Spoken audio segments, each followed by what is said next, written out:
सो DC circuit के topic में हमारे पास जो लर्निंग आउटकम्स रह गए थे, अगर आप उनको एक दफ़ा देख लो तो आपको पता चल जाएगा आज हम क्या करने लगे। So just coming back to that, एक मिनट देना। सो हमारे पास ये चैप्टर है डीसी सर्किट का, and essentially this is the section that is left. ये वाला जो सारे पॉइंट्स हैं वो आज हम कवर करेंगे। What is the principle of a potential divider circuit, and then principle of a potentiometer क्या है and how is it helpful for comparing PDs, what is the use of a galvanometer in null methods, and explain the use of thermistors and light dependent resistors in potential dividers to provide a potential difference that is dependent on temperature or light intensity। ठीक है। So potential divider circuit का principal क्या है? Potential divider circuit का principal बहुत simple है।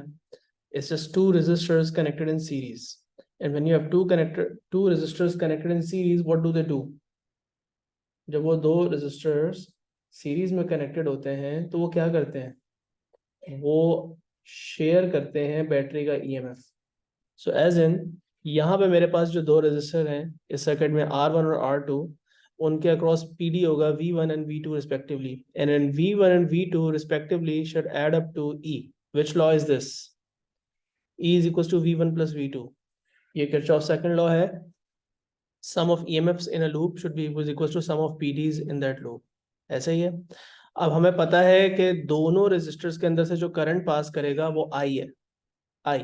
So PD across R1 is basically I into R1 and PD across R2 should be I into R2।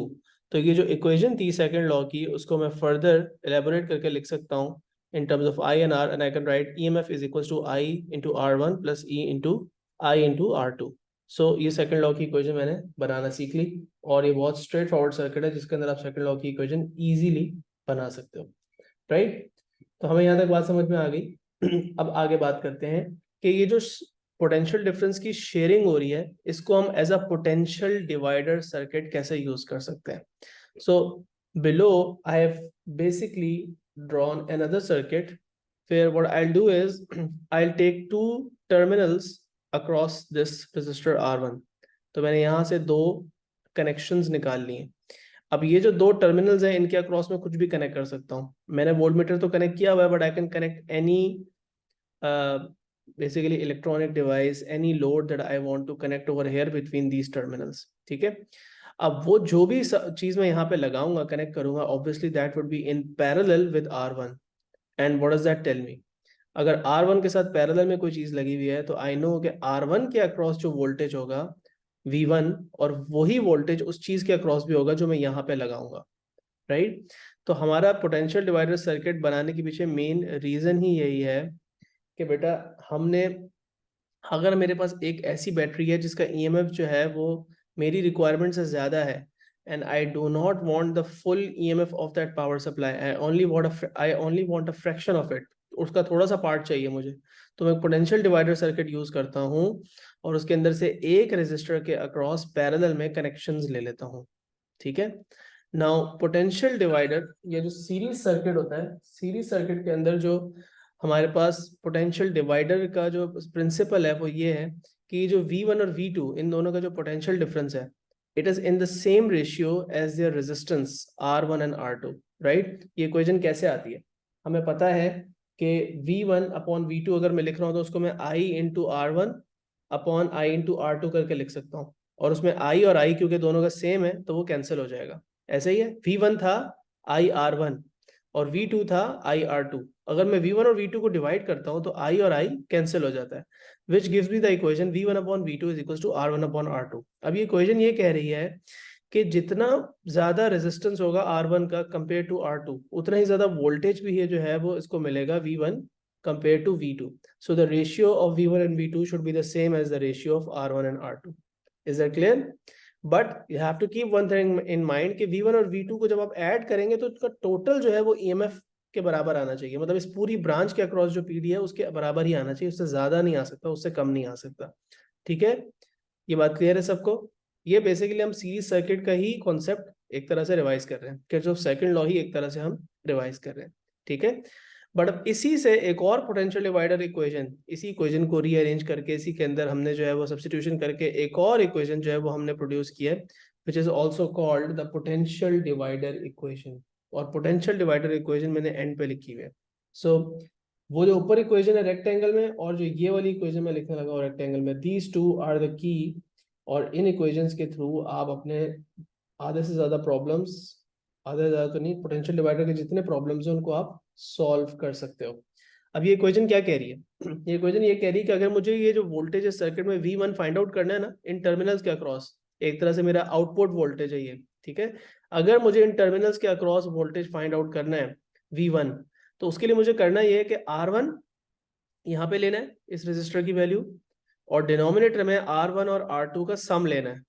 ये देखो, ठीक है. सो बेसिकली मैंने एक फ्रैक्शन बना लिया है कि R1 कितना है compare to the total resistance across that branch, and then I just need to multiply it by the total PD across this branch, which is going to be this EMF E.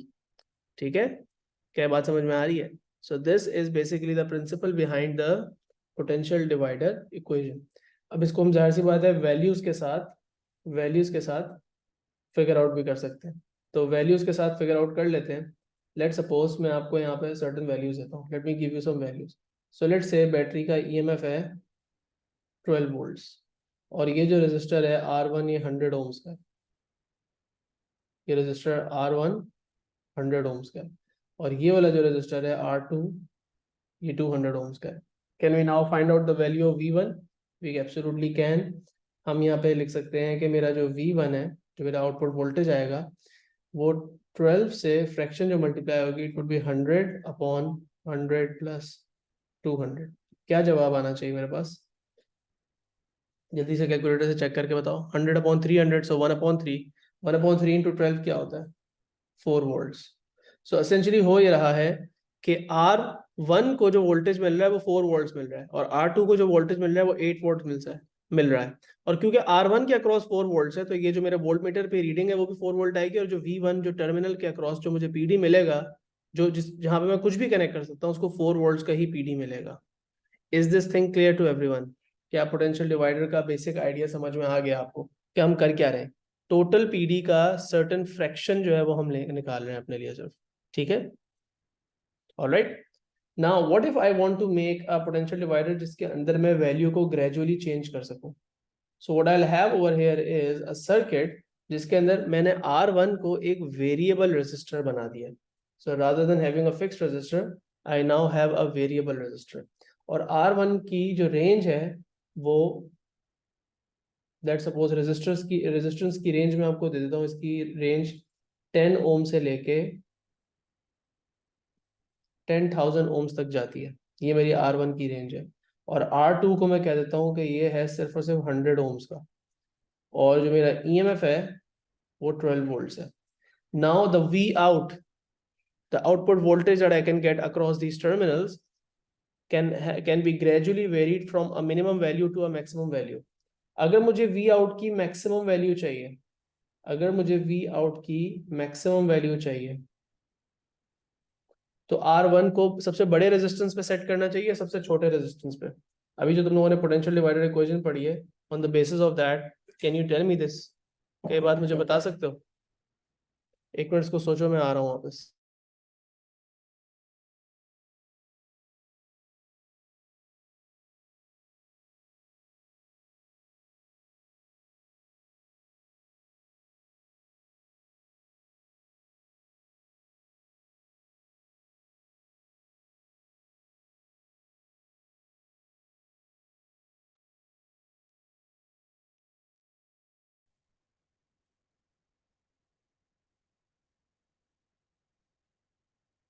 Right.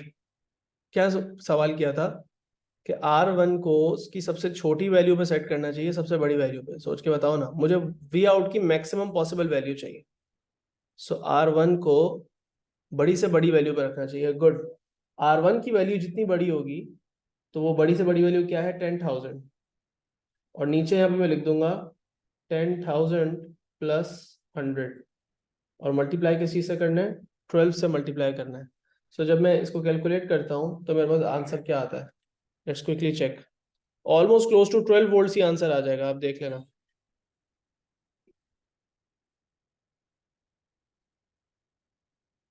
और जवाब आ रहा है 11.9। So sir all, ये आपने इसको 12 से multiply किया? जी बेटा 12 से मल्टीप्लाई किया है, लिखा होता है सामने, वो थोड़ा सा ग्रे आउट हो गया। 12 से मल्टीप्लाई किया, बिल्कुल किया। सो बेसिकली यहाँ पे मेरे पास जो जवाब आ रहा है वो 11.9 वोल्ट्स आ रहा है वी आउट का। तो यहाँ पे मुझे 11.9 वोल्ट्स मिलेंगे, विच बेसिकली मीन्स कि R2 को सिर्फ 0.1 वोल्ट्स मिल रहे हैं। ठीक, अब अगर मुझे V की मिनिमम पॉसिबल वैल्यू चाहिए, मतलब मुझे ग्रेजुअली कम करना है V को और बिल्कुल मिनिमम वैल्यू पे ले जाना है, तो उसके लिए मुझे R1 की वैल्यू को कम करना पड़ेगा।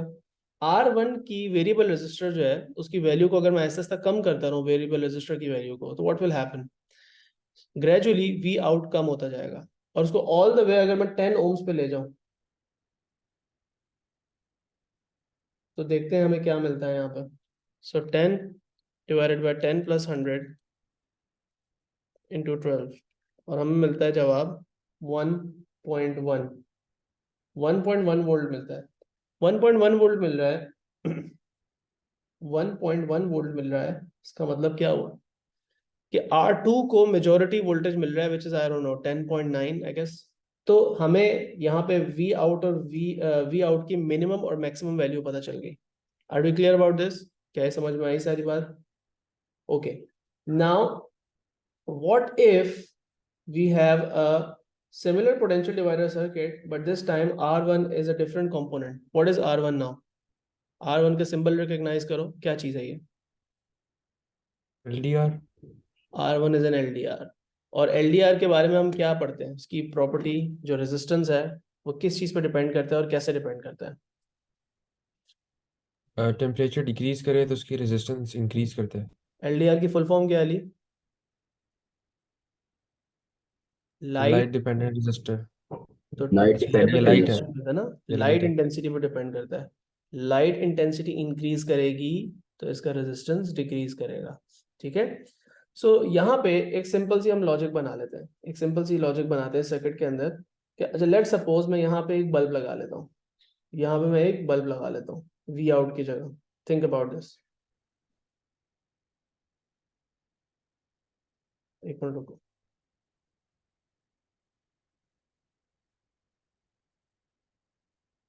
तो यहाँ पे इन टर्मिनल्स के अक्रॉस में एक बल्ब कनेक्ट कर देता हूँ।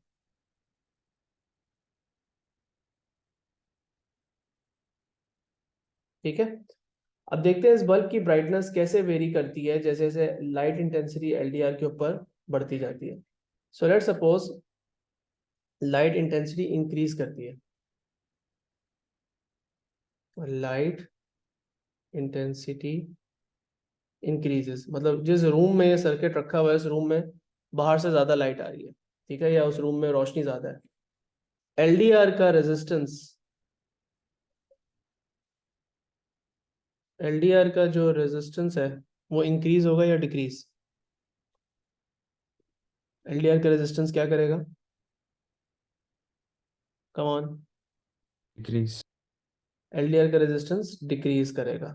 तो R1 बेसिकली कम हो रहा है, R1 कम हो रहा है। अब मुझे बता सकते हो कि PD अक्रॉस R1 बढ़ेगा या कम होगा?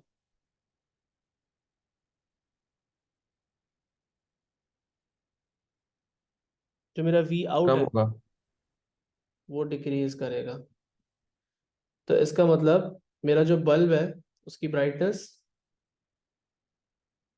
जो मेरा बल्ब है उसकी ब्राइटनेस क्या हो जाएगी? कम हो जाएगी।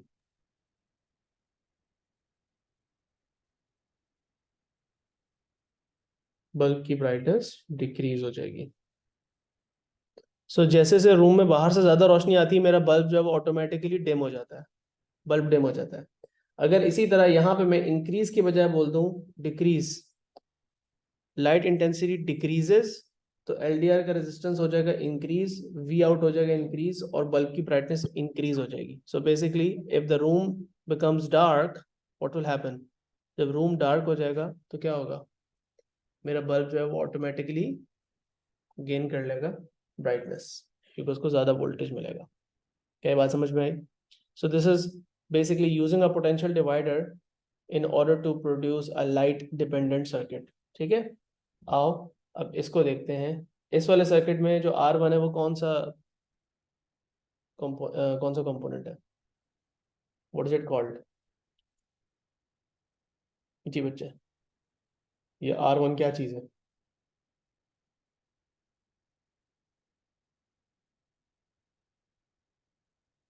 थर्मिस्टर। और थर्मिस्टर जो है वो क्या करता है? थर्मिस्टर का रेजिस्टेंस किस चीज पे डिपेंड करता है और कैसे डिपेंड करता है? टेम्परेचर पे, और अगर टेम्परेचर ज़्यादा हो तो रेजिस्टेंस कम हो जाती है। Exactly. So can we now write the same things about this circuit? क्या मैं यहाँ पे कह सकता हूँ कि बेटा रूम का टेम्परेचर इंक्रीज कर रहा है, टेम्परेचर इंक्रीज कर रहा है, और मैं क्या करता हूँ यहाँ पे एक let's suppose I connect a buzzer over here, एक बजर या एक स्पीकर टाइप लगा देता हूँ जिसका इलेक्ट्रिकल सिंबल कुछ इस तरह का होता है। Although you don't need that, like आपके एग्जाम पॉइंट ऑफ व्यू से इतना इंपॉर्टेंट नहीं है, ऑल्दो आपने जो सिंबल्स पढ़े थे उसके अंदर ही कहीं बना हुआ भी था, आपके नोट्स में भी बना हुआ है, बट स्टिल। तो ये एक अलार्म टाइप बना हुआ है, ठीक है। अब थिंक अबाउट द अलार्म, कि अलार्म जो है वो टेम्परेचर पर डिपेंड कर रहा है। सो टेम्परेचर इंक्रीजेस, ओके, टेम्परेचर बढ़ेगा तो थर्मिस्टर का मतलब कि R1 का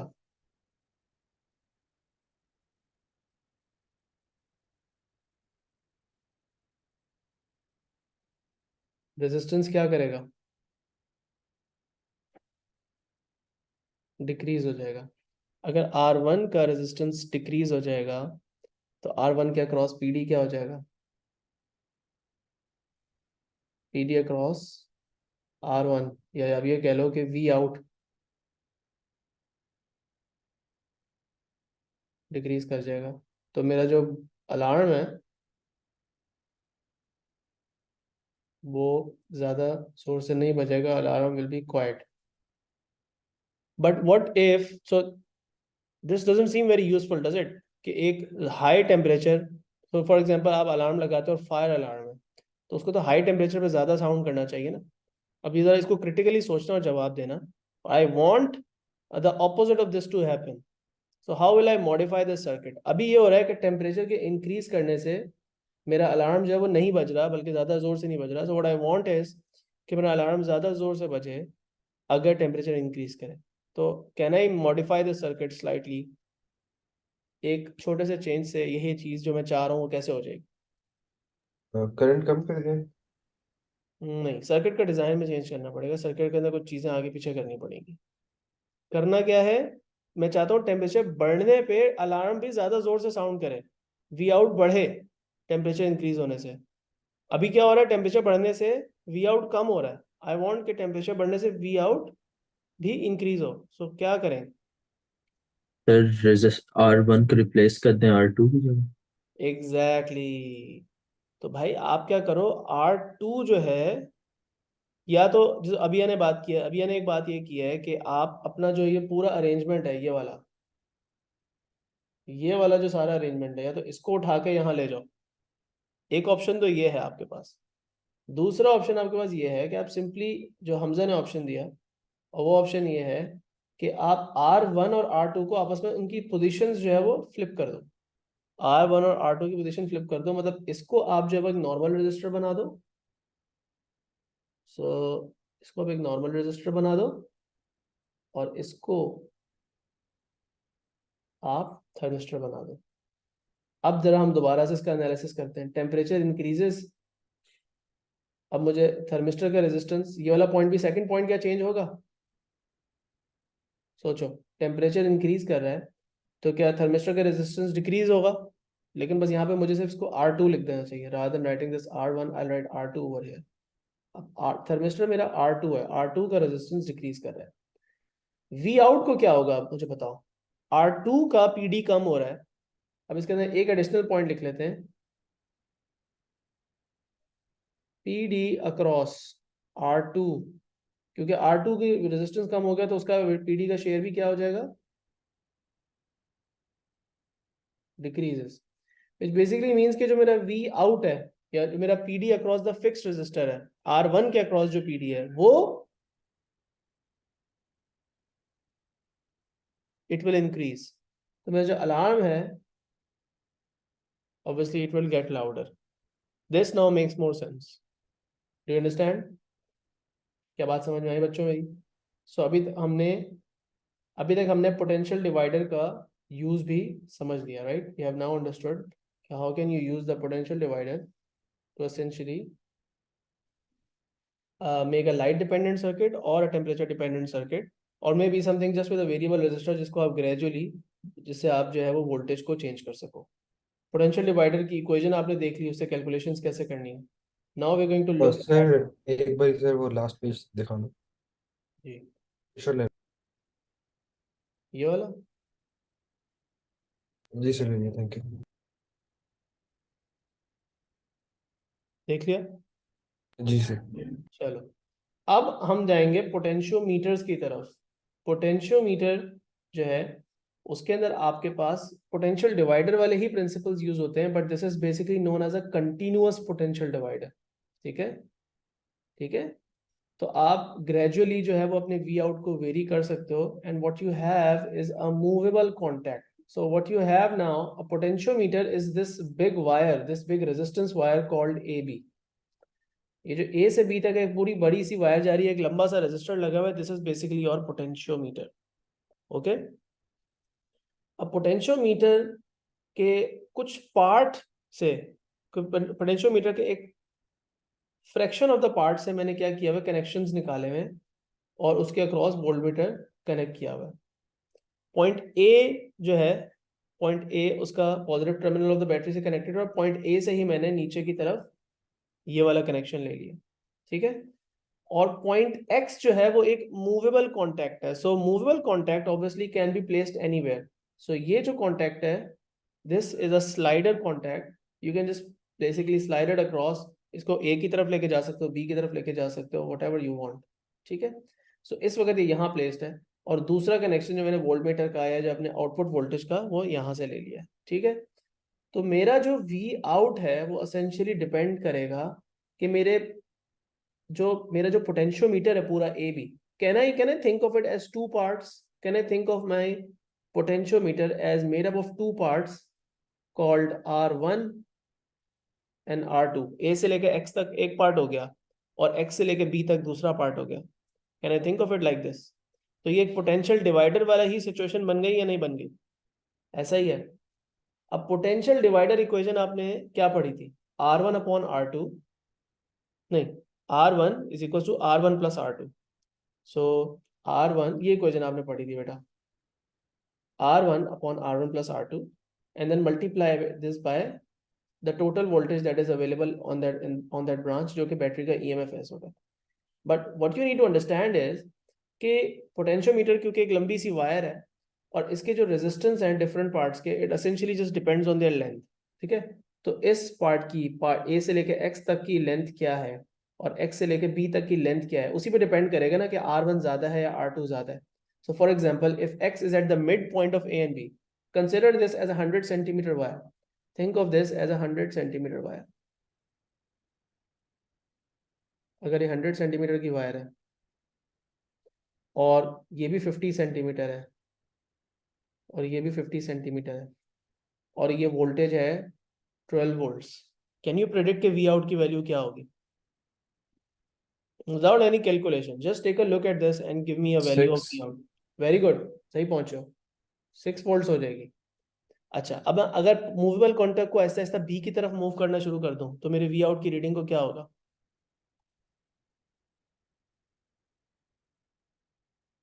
पॉइंट एक्स को बी की तरफ मूव करना शुरू कर दूं, मेरा मूवेबल कॉन्टैक्ट बी की तरफ जाना शुरू हो जाए, तो मेरा वी आउट इंक्रीज होना शुरू हो जाएगा, राइट?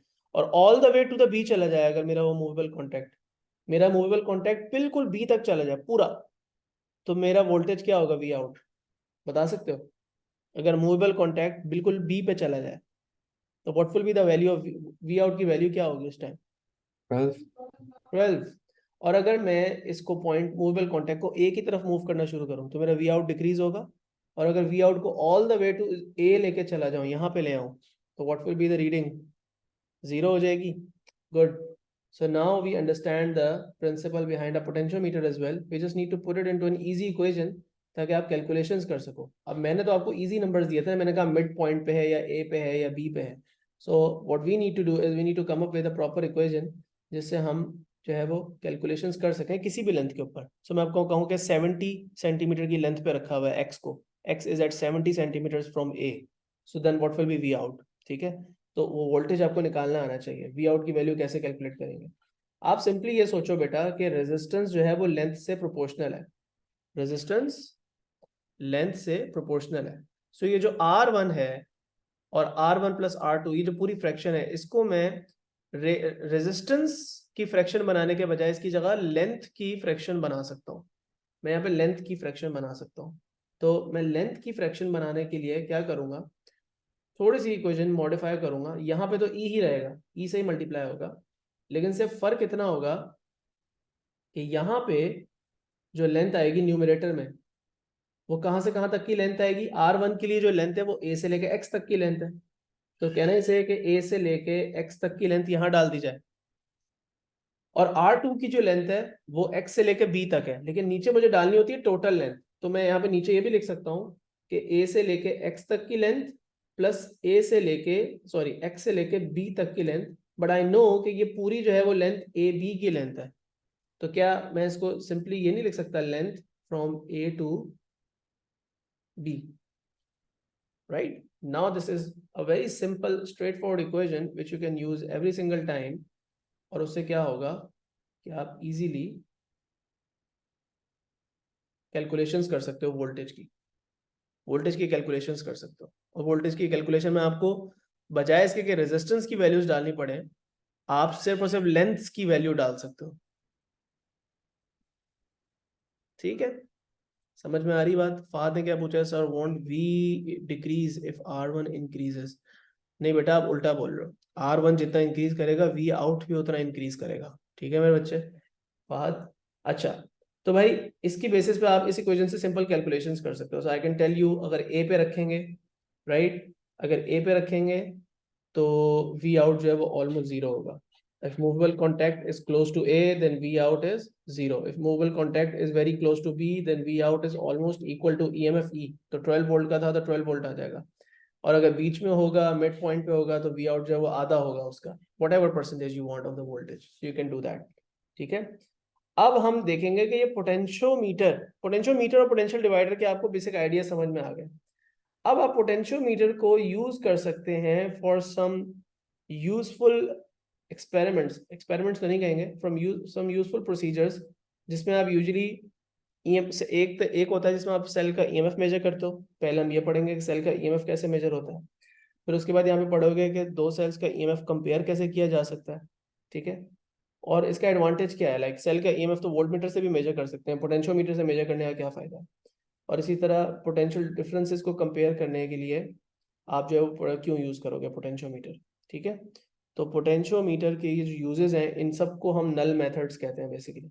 ये भी हमारे नल मेथड है, इसका अगला वाला भी नल मेथड है, उसका अगला वाला भी नल मेथड है। तो नल मेथड जो हम यूज करने जा रहे हैं, इसका क्या फायदा है और ये हम क्यों यूज कर रहे हैं, ठीक है, इसको समझते हैं। पहले मैं तरीका बताता हूँ कि नल मेथड से आप करने क्या जा रहे हो, उसके बाद आप आप जो है वो फिर फायदा देखोगे इसका कि नल मेथड से ये जो हम काम करने जा रहे हैं वो वोल्ट मीटर से करने का क्या नुकसान है, और यहाँ नल मेथड यूज करने का क्या फायदा है, पोटेंशियोमीटर यूज करने का क्या फायदा है। सो सर्किट का डिजाइन समझो पहले तो। So A B is your potentiometer wire, ठीक है, जो आपकी रेजिस्टेंस वायर है, कह लो 100 सेंटीमीटर की लेंथ है, whatever. E naught is your driver cell, the cell with the larger EMF. Cell E naught जो ऊपर लगा हुआ है सेल, उसका ईएमएफ ज्यादा होना चाहिए, यहाँ पे दो सेल लगे हुए ना, और सेल ई एक्स जो है वो ई नॉट से उसका ईएमएफ कम होगा। ये लाजमी है कि कम ही हो ईएमएफ, वरना ये सर्किट काम नहीं करेगा। और ई एक्स जो है वो अननोन ईएमएफ का सेल है। So our goal over here is to measure the EMF of cell X. ये बेसिकली ई एक्स जो है वो हमें मेजर करना है इस सर्किट के through. This is what our goal is. ठीक है, अब आप यही सोच रहे होगे ना कि सर ईएमएफ तो वोल्टमीटर से बस बैटरी को कनेक्ट करो तो आ जाता है, इसमें कौन सा हम बहुत बड़ा तीर मार रहे हैं कि हम यहाँ पे ईएमएफ मेजर कर रहे हैं। तो मैंने आपको बताया कि एक फायदा है, थोड़ा सा एक्यूरेसी इनहेंस होती है। एक्यूरेसी कैसे इंक्रीज होती है उसके बारे में अभी बात करते हैं। ठीक है, तो अब पहले यहाँ पे देखते हैं कि आप करेंगे क्या, what are you going to do. और एक और चीज यहाँ पे लगी हुई है एक छोटा सा मूवेबल कॉन्टैक्ट भी आपको नजर आ रहा है, जिसको पॉइंट वाई पे आपको नजर आ रहा है, जॉकी जिसे कहते हैं, और आपको एक डिवाइस नजर आ रहा है which is called a galvanometer, a sensitive galvanometer. Anyone remembers what this is for? Electricity जब मैंने शुरू करवाया होगा तो बिल्कुल पहली क्लास में बताया होगा कि गैल्वेनोमीटर क्या करता है, what does it do. Galvanometer का सिंबल याद रखना है, भूलना नहीं है। सो गैल्वेनोमीटर क्या करता है?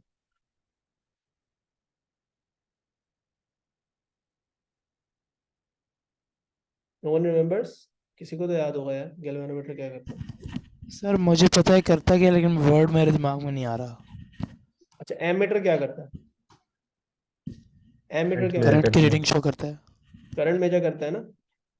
गैल्वेनोमीटर सर क्या करता है? गैल्वेनोमीटर भी करंट ही वोल्ट्स मेजर, नहीं, सॉरी। लेकिन it's just a more sensitive version of the ammeter. Galvanometer is just a more sensitive version of the ammeter. और ज्यादातर हम जो गैल्वेनोमीटर यूज करते हैं, it is called a centre zero galvanometer. मतलब इसका जो स्केल होता है ना, एनालॉग स्केल, इसका जो एनालॉग स्केल होता है गैल्वेनोमीटर का, सो इधर ड्रॉ करते हैं, उसके जीरो इधर सेंटर पे होता है, यहाँ पे पॉजिटिव रीडिंग्स होती हैं और यहाँ पे नेगेटिव रीडिंग्स होती हैं। So it won't it will tell you the value of the current, पर very small currents like milli amperes में और माइक्रो एम्पेयर्स में भी करंट को ये मेजर कर लेता है। But also the direction of the current, so needle अगर राइट की तरफ जा रही है, सो इट मीन्स के करंट उसमें से राइट की तरफ फ्लो कर रहा है, पॉजिटिव करंट फ्लो कर रहा है। नेगेटिव में करंट फ्लो कर रहा है, तो उसका मतलब आपको डायरेक्शन बता रहा है कि करंट ऑपोजिट डायरेक्शन में फ्लो कर रहा है। ठीक है बेटा, बात समझ में आ रही है? ओके। अब इस सर्किट से हम करना क्या चाह रहे थे? सेल ई एक्स का ईएमएफ जो है वो हम मेजर करना चाह रहे थे।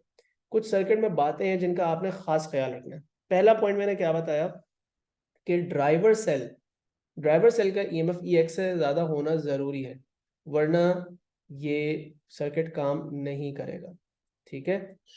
एक और इंपॉर्टेंट बात यहाँ पे ये होना जरूरी है कि सेल ई एक्स और सेल ई नॉट दोनों का पॉजिटिव टर्मिनल, ये इसका पॉजिटिव टर्मिनल है, ये इसका पॉजिटिव टर्मिनल है, it should be facing point A, so they should both be facing the same point. This is also important. ठीक है, ये दो बातें आपको जहन में रखनी है, इनके बगैर ये सर्किट गलत डिजाइन हुआ होगा और वो आप जो करना चाह रहे हो काम वो हो नहीं सकेगा। क्या बताया? ड्राइवर सेल का ईएमएफ अननोन सेल से ज्यादा होना चाहिए और दोनों का पॉजिटिव टर्मिनल एक ही तरफ फेस कर रहा होगा, जिस तरफ से जॉकी की एक साइड गैल्वेनोमीटर की एक साइड कनेक्टेड है। Okay, now what will do is we'll start the jockey from this point। Jockey को हम यहाँ पे रख लेंगे पहले, एंड देन इसको ग्रेजुअली इस तरफ मूव करते जाएंगे, यहाँ पे रख के देखेंगे और यहाँ पे रख के देखेंगे। So basically we'll move the jockey and we'll place it at different points between A and B, and what we'll notice is the reading on the galvanometer। Galvanometer के ऊपर आपने रीडिंग नोट करनी है। क्या करना है? गैल्वेनोमीटर के ऊपर रीडिंग नोट डाउन करनी है, और वो जो रीडिंग आप नोट डाउन करोगे, आपको कहाँ जाके रुक जाना है? आपको वहां पे रोक लेना है अपनी जॉकी को जहां पे गैल्वेनोमीटर की नीडल बिल्कुल सेंटर में आ जाए। मतलब कहाँ आ जाए? जीरो पे आ जाए, राइट? सो आप क्या करोगे? The point at which, read the second bullet point, the point at which the galvanometer gives the zero current reading is called the null point, and that's where you will stop. So find the null point. Null point ढूंढ लो और वहां पे रुक जाओ। उसके बाद आप लेंथ मेजर करो ए से लेके वाई तक की और वाई से लेके बी तक की। अगर पूरी वायर की लेंथ है 100 सेंटीमीटर और लेट सपोज ए से लेके वाई तक की लेंथ आ रही है 60 और बाकी की लेंथ आ रही है 40, तो वो आप नोट डाउन कर लो। ठीक है, वो आपने जब नोट डाउन कर ली लेंथ, सो अब हम अननोन सेल का ईएमएफ ढूंढ सकते हैं। So let's just take use some values as examples. So मेरे पास ये जो ड्राइवर सेल है, लेट सपोज इसका ईएमएफ है 12 वोल्ट्स। अननोन सेल का ईएमएफ मुझे नहीं पता क्या है, और वायर की जो लेंथ है, let's suppose let's just call it 100 centimetres. ठीक है, let's say this is 60 centimeters. Now we'll use the following equation. Now we'll use the following equation in order to do what? In order to calculate कि मेरे पास जो मेरा cell EMF है, मेरा जो EX cell है उसका ईएमएफ क्या होगा। सो क्या करूंगा मैं बोलूंगा यार अच्छा 60 सेंटीमीटर की लेंथ है ए वाई, ठीक है, this is length A Y, और 100 सेंटीमीटर की टोटल लेंथ है, और ई नॉट मेरा वो सेल है जो कि ड्राइवर सेल है और उसका ईएमएफ था 12। सो 60% ऑफ 12 बेसिकली मैंने कहा रहा हूँ, ये जितनी लेंथ यहाँ से यहाँ तक कवर होगी ना, ये लेंथ जितनी परसेंट कवर होगी, total percentage of A B, 12 का उतना ही परसेंट जो है वो ई एक्स आएगा। It's is that simple. जो लेंथ्स का रेशियो बन रहा है ए वाई और ए बी का, वही दोनों सेल के ईएमएफ का रेशियो होगा, ठीक है। You don't have to convert the length to metres, you just have to make sure कि जो लेंथ आप ऊपर रख रहे हो नीचे रख रहे हो वो दोनों सेम यूनिट्स में हो, बस। चाहे मीटर्स में हो मिलीमीटर्स में हो, उससे कोई फर्क नहीं पड़ता। सो आंसर क्या आया, सेल का ईएमएफ क्या आ गया। अगर ये मैं वैल्यूज लेता हूँ तो 0.6 इंटू 12 करने ना, एंड दैट गिव्स मी 7.2। तो मुझे पता लग गया कि मेरा जो ईएमएफ है नीचे वाले सेल का वो 7.2 वोल्ट्स है, ठीक है। अब थोड़ा सा इसके पीछे हमें लॉजिक भी समझनी चाहिए कि हम यहाँ पे ये जो कर रहे हैं, how I does this for, एक मिनट बेटा होल्ड करना।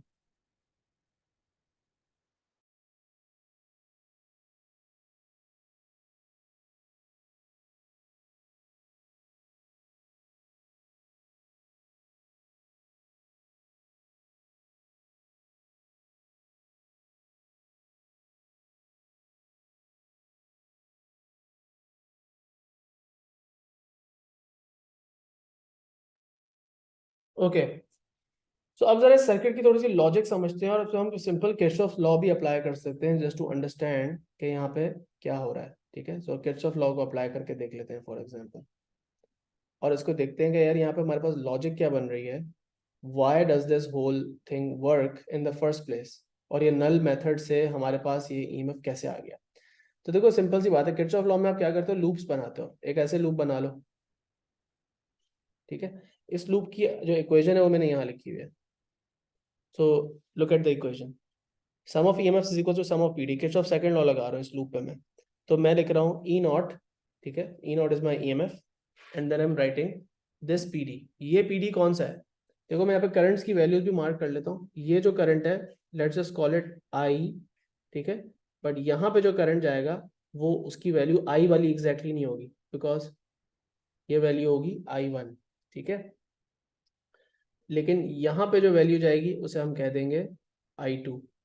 तो करंट यहाँ और यहाँ स्प्लिट होगा, उसके बाद यहाँ पे करंट आके रिकम्बाइन हो जाएगा, और हम कहेंगे कि यहाँ पे करंट की वैल्यू है लेट्स सपोज दोबारा से I, ठीक है।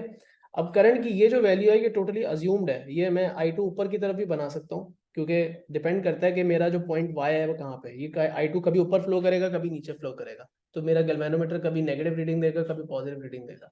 नाउ द पॉइंट इज कि यहाँ पे दो पीडीज बन रहे थे, पीडीज एक पीडी यहाँ से लेके यहाँ तक का, और एक पीडी यहाँ से लेके यहाँ तक का, ठीक है। तो वो जो ब्लू वाले एरिया का पीडी है वो क्या है, I1 इंटू ए से लेके वाई तक का रेजिस्टेंस। सो RAY इंटू I1 लिखा हुआ है पहले टर्म में, कहाँ लिखा हुआ है, ये पहला टर्म है, इसमें ये बात लिखी हुई है, राइट। उसके बाद जो दूसरा टर्म है जो कि ग्रीन वाला पार्ट है वाई का, उसके अंदर करंट जा रहा है I, और वो है Y से लेके B तक का रेजिस्टेंस। ये मेरी किरचॉफ सेकंड लॉ की इक्वेशन मैंने अप्लाई की ऊपर वाले लूप पे, ठीक है, ये मेरा लूप बन गया। अच्छा, अब इसके अंदर आप इस इक्वेशन को फिलहाल यहाँ पे रखो। अब उसके बाद एक और बात को समझो कि जब नल पॉइंट आता है, ठीक है, एक और बात को आपने रियलाइज करना है। आप एक और चीज यहाँ पे कर सकते हो और एक और लूप बना सकते हो, वो लूप है आपका ये वाला।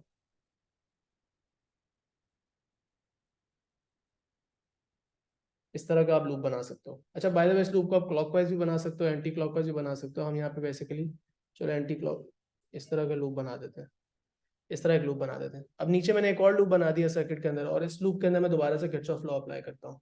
इस लूप पे मैं किरचॉफ लॉ अप्लाई करता हूँ, तो ये मेरा ईएमएफ है EX, ये लेफ्ट साइड पे आ गया, नीचे वाली इक्वेशन में आप देख रहे हो EX लेफ्ट साइड पे आ गया, हम इस इक्वेशन को देख रहे हैं, ठीक है। लेफ्ट साइड पे ईएमएफ आ गया, और राइट साइड पे ये ब्लू वाला जो एरिया का पीडी है वो आ गया, और वो पीडी क्या बन रहा है, वो सिंपली है I1 इंटू RAY, ऐसे ही है। ये जो ब्लू वाले पार्ट का पीडी है वो यहाँ पे लिखा हुआ है। सो एक ही ईएमएफ और एक ही पीडी आ रहा है, उन दोनों को हमने इक्वेट कर दिया। अब यहाँ पे नोटिस ये करो कि ऊपर वाली इक्वेशन में ऊपर वाली इक्वेशन का जो ये वाला पार्ट है और नीचे वाली इक्वेशन का जो ये पार्ट है, ये तो सेम है, isn't it the same? Same part है या नहीं है? एग्जैक्टली सेम है। Am I correct? क्या ये बात समझ में आ रही है? तो पहली बात तो आपने ये समझ ली कि आई, ये वाला जो टर्म है ये सेम है। इसका मतलब ये हुआ कि I can basically just replace these two parts, या ऊपर वाली इक्वेशन में जो वाला पार्ट है वो मैं EX से रिप्लेस कर सकता हूँ। एक और बात जो आपने यहाँ पे रियलाइज करनी है कि नल पॉइंट पे क्या होता है, स्पेशली जब मेरा y नल पॉइंट होगा, राइट? जब मेरा y नल पॉइंट होगा तो यहाँ पे गैल्वेनोमीटर क्या रीडिंग दे रहा था? नल पॉइंट की निशानी क्या होती है बेटा? गैल्वेनोमीटर की रीडिंग क्या होती है? जब नल पॉइंट होता है तो गैल्वेनोमीटर क्या रीडिंग दे रहा होता है? कितने एम्पेयर्स? 0 Ampere's, right? तो इसका मतलब ये जो सर नल करंट पॉइंट यानी कि ये सेंटर में होगा या फिर ए पे होगा ये? नहीं, नल पॉइंट जो है वो कोई भी रैंडम पॉइंट पे होगा between the two wires, and null point कहाँ पे आता है वो डिपेंड करता है कि EX का EMF E नॉट के मुकाबले में कितना है, ठीक है? सो EX, अगर लेट सपोज E नॉट की वैल्यू है 12 वोल्ट्स, मैं बताता हूँ नल पॉइंट कैसे, तुम्हारा अंदाजा कहाँ लगा सकते हो कि नल पॉइंट कहाँ आना चाहिए। अगर इसकी वैल्यू है 12 वोल्ट्स और इसकी वैल्यू है 8 वोल्ट्स, तो वायर की 80% लेंथ पे जाके, ए से 80% लेंथ पे, 80% नहीं, 8/12 what ever that fraction is, उतनी ही फ्रैक्शन पे जाके नल पॉइंट आएगा। अगर ये है 10 वोल्ट्स तो थोड़ा सा और जाके आएगा नल पॉइंट। अगर ये है लेट सपोज 2 वोल्ट्स तो फिर नल पॉइंट बहुत ए के करीब आएगा। Do you understand what I am saying? तो नल पॉइंट जो है वो ऐसा पॉइंट होता है जब गैल्वेनोमीटर में से कोई करंट नहीं फ्लो कर रहा होता। अब सोचो कि गैल्वेनोमीटर में जो करंट फ्लो कर रहा है वो I2 है, और करंट क्यों नहीं फ्लो करेगा गैल्वेनोमीटर में से, ये सोचने की बात है। गैल्वेनोमीटर में से करंट क्यों नहीं फ्लो करेगा? गैल्वेनोमीटर में से बेटा करंट इसलिए नहीं फ्लो करेगा क्योंकि ये जो PD है, ये जो PD है और ये जो EMF है, ये बिल्कुल एक दूसरे के ऑपोजिट और इक्वल हो जाते हैं। ये वाला EMF कौन सा वाला, जो ब्लू वाले पार्ट का ऊपर PD है, और अब मैं लूप्स वगैरह मिटा रहा हूँ क्योंकि इक्वेशन हमने बना ली है, तो मैं जरा लूप्स को जो है ना उसकी कंफ्यूजन हटाना चाह रहा हूँ यहाँ से। So I am just gonna clean up the circuit a little bit. Okay, so why is the current 0 over here? यहाँ पे करंट ये 0 क्यों जाएगा? इसलिए 0 जाएगा बेटा क्योंकि ये वाला जो आपका PD है, इस पार्ट का जो PD है, ठीक है? अच्छा, इस PD का ये वाला पॉजिटिव साइड ये होगी because this is connected to the positive terminal of the battery, और ये वाली साइड इसकी नेगेटिव होगी। तो ये वाला PD I2 को डाउनवर्ड्स ही फ्लो करवाने की कोशिश करेगा, ठीक है? ये वाला PD यहाँ से सर्किट में ऐसे करंट भेजने की कोशिश करेगा, लेकिन हो ये रहा है कि यहाँ से जो सेल है हमारा, सेल EX, वो ऐसे करके करंट को भेजने की कोशिश कर रहा है उल्टे डायरेक्शन में। अब ये जो दोनों अपोजिंग काम हो रहे हैं, मतलब मेरा जो सेल EX का जो EMF है और जो I1, ये जो A से लेके Y तक के बीच में जो PD है, जब ये दोनों हो जाते हैं बराबर, जब ये दोनों हो जाते हैं बराबर, तो ये करंट को एक दूसरे के अगेंस्ट पुश करने की कोशिश करते हैं, और वो बिल्कुल, क्योंकि इक्वल पुश दे रहे होते हैं, तो वो कैंसिल आउट हो जाता है। तो इस पूरी ब्रांच में, ये जो पूरी जॉकी वाला जो सारा रीजन है आपका, यहाँ से लेके जो येलो हाईलाइटेड रीजन है, इस पार्ट में कोई करंट फ्लो ही नहीं कर रहा होता। सही है? क्या ये बात समझ में आ रही है? और क्योंकि कोई करंट ही नहीं फ्लो कर रहा, कोई करंट फ्लो ही नहीं कर रहा, तो इसलिए हम इस पॉइंट को नल पॉइंट कहते हैं कि गैल्वेनोमीटर पे 0 रीडिंग आ रही। अब एक और मजे की बात ये कि अगर I2 की वैल्यू बेटा 0 है, अगर I2 की वैल्यू 0 है, तो क्या मैं ये नहीं कह सकता कि यार जो I करंट जो ऊपर से आ रहा है, ये जो करंट यहाँ से आ रहा है, यहाँ तो 0 जा रहा है, तो यहाँ पे सारा का सारा करंट चला जाएगा। सो कांट आई से कि यार ये जो I1 है इसको मैं I ही बोल देता हूँ सिंपली। मैं इसको लिख रहा तो I1 ही हूँ, लेकिन मैं इसको अलग से इक्वल टू I लिख देता हूँ, जस्ट टू मेक श्योर कि पता हो कि ये 0 है, इसलिए ये I के बराबर आ रहा है, क्योंकि नीचे करंट गया ही नहीं, ये नीचे वाली ब्रांच में है ही नहीं करंट। और तो किरचॉफ लॉ तो यही कहता है ना भाई कि पॉइंट ए पे जो करंट इन आ रहा है और जो करंट आउट जा रहा है वो बराबर होना चाहिए। सो बेसिकली मीन कि ये जो I1 करंट है वो I के ही बराबर होगा, और कोई ऑप्शन है नहीं हमारे पास, राइट? करंट के पास और कोई पाथ नहीं है, तो यहाँ पे चला जाएगा सारा करंट। तो अपनी इक्वेशन के अंदर मैं सिंपल सी एक मॉडिफिकेशन कर सकता हूँ कि जहाँ पे मेरे पास लिखा हुआ है, जहाँ पे मेरे पास लिखा हुआ है यहाँ पे I1, what if I just simply replace this with I? अगर इसको मैं सिंपली I से रिप्लेस कर दूं, राइट? और इसको भी, ये जो I1 है मेरा, इसको मैं सिंपली I से रिप्लेस कर दूं, तो ये काम मैं यहाँ पे कर सकता हूँ।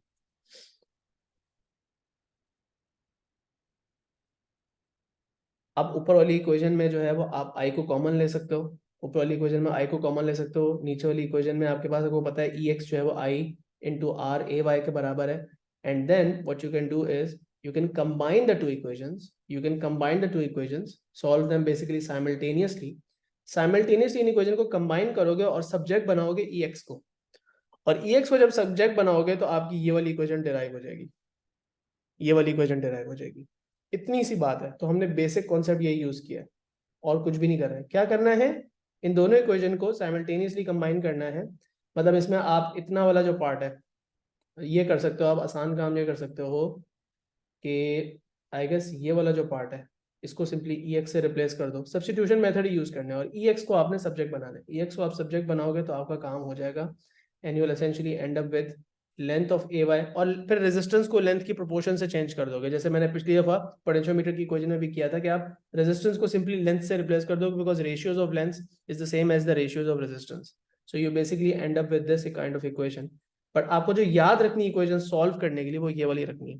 ठीक है, आपको कोई डेरिवेशन तो नहीं करनी है यहाँ पे, you are not required to do the derivation, but you should remember this equation in order to solve these types of circuits जहाँ पे आप एक अननोन सेल का ईएमएफ ढूंढ रहे होते हो.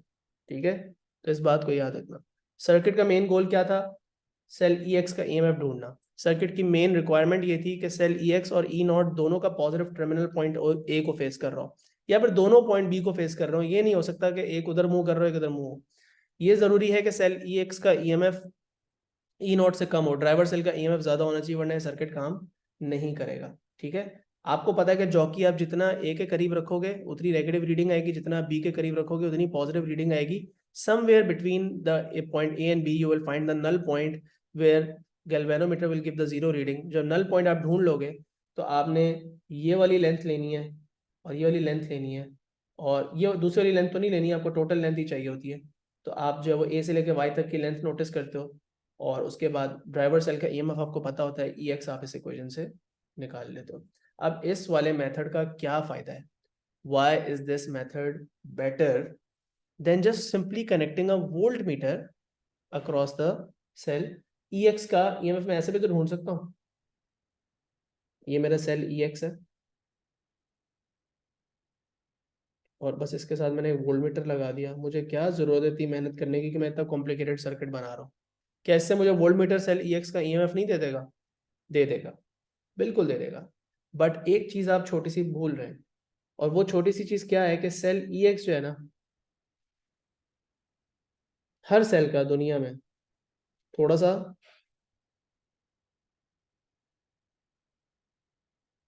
इंटरनल रेजिस्टेंस होता है. राइट, ये बात हम पढ़ चुके हैं, इंटरनल रेजिस्टेंस का टॉपिक पढ़ चुके हैं. सो वी नो कि हर सेल का थोड़ा सा इंटरनल रेजिस्टेंस होता है. सो अगर आप ऐसे वोल्ट मीटर कनेक्ट कर रहे हो, अब आइडियली वोल्ट मीटर के बारे में हमने ये पढ़ा है कि वोल्ट मीटर का जो अपना रेजिस्टेंस होता है वो इन्फिनिटली हाई होता है. उसकी रीजन ही ये होती है ताकि इंटरनल रेजिस्टेंस का इफेक्ट कम से कम आए. बट स्टिल इन्फिनिटली हाई तो कोई चीज नहीं होती दुनिया में. कहीं ना कहीं तो जाके वोल्ट मीटर का भी रेजिस्टेंस अगर थाउजेंड्स ऑफ ओम्स में भी है, हंड्रेड्स ऑफ थाउजेंड्स ऑफ ओम में भी है, तब भी एक छोटा सा करंट तो फ्लो करेगा ना यार, एक छोटा सा करंट आई तो फ्लो करेगा. सो वोल्ट मीटर जो रीडिंग दे रहा है, वोल्ट मीटर जब भी रीडिंग देता है वो आपको टर्मिनल पीडी की रीडिंग देता है. वो आपको ईएमएफ की रीडिंग नहीं दे रहा होता. वोल्ट मीटर जो आपको रीडिंग देता है, it will always give you the reading from this point to this point. So the reading that you're getting from the voltmeter V is your terminal PD, और terminal PD होता है क्या, equation है, इतने सारे question किए internal resistance के और इतना इसको डिटेल में पढ़ा था. Terminal PD is equal to EMF minus what, minus lost volts I into R होते हैं. अब थोड़ा सा तो करंट फ्लो करेगा ना यार, और थोड़ा सा तो इंटरनल रेजिस्टेंस होगा ना बैटरी का. अब मसला ये है कि आपकी V की रीडिंग कभी भी थ्योरेटिकली E के एग्जैक्ट इक्वल नहीं आ सकती. सो अगर E जो है बैटरी का एग्जैक्ट 12 वोल्ट्स है तो आपके पास रीडिंग एग्जैक्ट 12 कभी भी नहीं आने वाली. इवन दो हाँ, वो अगर आपका वोल्टमीटर आपको राउंड ऑफ करके दे रहा है, डिजिटल वोल्टमीटर है, राउंड ऑफ करके दे रहा है 2 सिग्निफिकेंट फिगर्स या 1 या 2 डेसिमल प्लेस में आंसर देता है तो वो एक अलग बात है. बट 100% एक्यूरेसी के साथ वो कभी इसको मेजर ही नहीं कर सकता. And it is because of the lost volts, क्योंकि करंट फ्लो करेगा.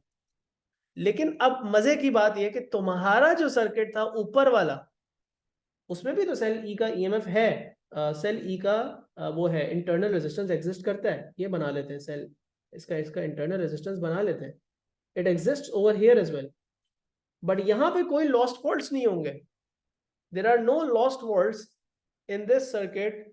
व्हाई? इस सर्किट के ऊपर ही बना हुआ है वो, आंसर बता दो मुझे। सेल EX के अंदर कोई लॉस्ट वोल्ट्स नहीं होंगे, and you are not going to have any inaccuracy in that reading. Why is that the case? Lost volts कब होते हैं? जब करंट फ्लो करता है। जहां पे सेल EX लगा है, क्या उस ब्रांच में कोई करंट फ्लो कर रहा है? कोई करंट नहीं फ्लो कर रहा। Current I2 is 0. Current measured by the sensitive galvanometer is 0. And if there is no current flowing through the battery, then how will energy will be lost as heat in the battery?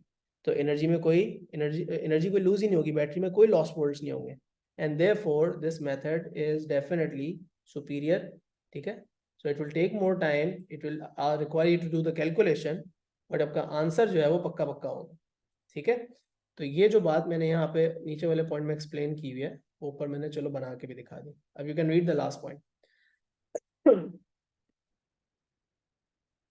Alright, अब हमारे पास जो ये topic है potentiometer का, इसमें एक दो और एग्जांपल्स हैं। So you can compare the PDs of two cells and you can compare the PDs across two resistors. ठीक है, और फिर इसके हमने कुछ क्वेश्चंस भी करने हैं, ऑब्वियसली पेपर 2 की प्रैक्टिस भी करनी है, पेपर 1 की प्रैक्टिस तो हमने बाद के लिए रखी हुई है, तो पेपर 2 की प्रैक्टिस भी करनी है। इसमें हो सकता है मैं पेपर 1 की भी पहले ही प्रैक्टिस करवा दूं, बिकॉज पेपर 2 में इतनी वैरायटी ऑफ क्वेश्चंस नहीं है, लेकिन पेपर 1 में जो सर्किट की वैरायटी आती है ना, वो बहुत ज्यादा होती है। Like they can make the circuit as complex as you like, बहुत अजीब अजीब से भी क्वेश्चन आते हैं, तो वहाँ पे कोई कॉन्सेप्ट वाकई बहुत चैलेंज होते हैं इलेक्ट्रिसिटी के। तो पहले हम ये करेंगे कि अगली क्लास में पहले ये 2 एग्जाम्पल्स करेंगे, फिर P2 क्वेश्चंस करेंगे specifically related to potential dividers and potentiometers, and then we are going to maybe do one class where we are going to do some DC circuit questions from P1 as well।